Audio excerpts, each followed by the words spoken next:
Lauren, thank you. Tonight we have in-depth coverage of the Washington Bridge breakdown as we approach 1 year since the westbound side was closed. First, there's an update just in from the governor's office. Governor Dan McKee will announce the 2 finalists to build a new bridge tomorrow morning, a day earlier than originally expected. They've scheduled a news conference for 10 a.m. at the State House, and we'll have the breaking details on WPRI.com as soon as we learn them. Meantime, the Target 12 investigators are getting a new look at new data on the eastbound side of the bridge. It's been supporting more traffic and weight since the westbound side was closed, raising questions about wear and tear and safety. Target 12 investigator Tim White talked to a European technology company that specializes in infrastructure assessments. He's here now with the exclusive details.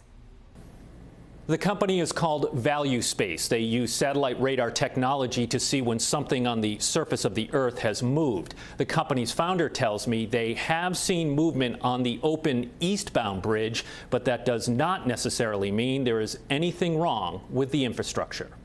I'm sitting in Estonia, Tallinn at the moment. Agu Leinfeld is the founder of Value.Space, a European company that uses satellite data to monitor infrastructure like dams and bridges across the globe. So we are measuring the movement with satellite-based radar that is sensitive up to the millimeter scale. Think of it as a policeman measuring your driving speed. It's basically the same thing.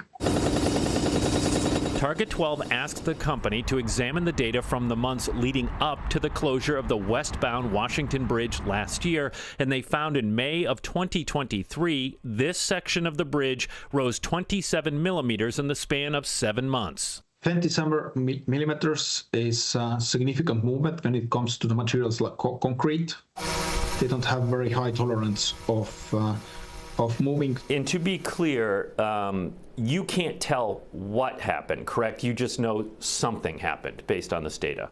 Yes, the satellite picks up the changes in the infrastructures. They're not indicating the underlying cause. With the added weight from extra lanes and cement barriers on the eastbound bridge, Target 12 wanted to know if the company sees anything of concern.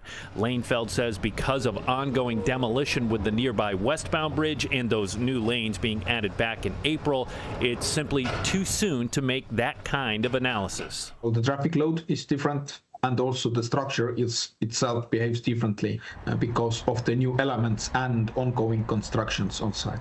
So in other words, is there a lot of noise in the data right now?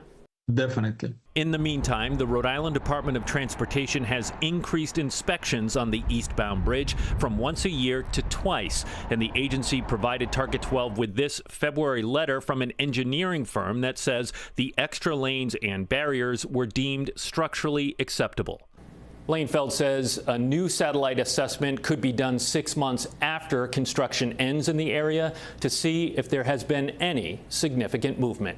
With the Target 12 investigators, Tim White, 12 News.